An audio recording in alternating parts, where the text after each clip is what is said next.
สบายดีพ่อแม่พี่น้องวันนี้เรายืนอยู่ที่โครงการดินแบ่งขายบ้านทานาเขตลักเซเอ็ดเนาะเมืองไซธานีนะโคนหลวงอีกจันทร์พ่อแม่พี่น้องดินเฮาติดกับเส้นทางอย่างทางลักที่เป็นกำลังปูคอนกรีตเข้าไปคณะเกษตรศาสตร์เรือคณะเกษตรนาบงทันเนาะพ่อแม่พี่น้องดินเฮาอยู่ที่บ้านทานาเด้อเนาะบ้านทานาเขตลักเซเอ็ดเมืองไซธานีนะโคนหลวงอีกจันทร์นี่เองเนาะพ่อแม่พี่น้อง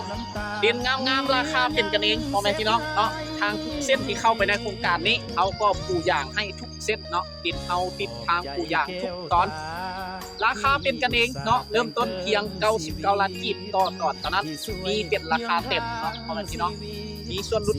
2% 50% ขึ้นกับแพ็กเกจลูกค้าจ่ายเนาะพร้อมด้วยของแถมอีกหลากหลายรายการ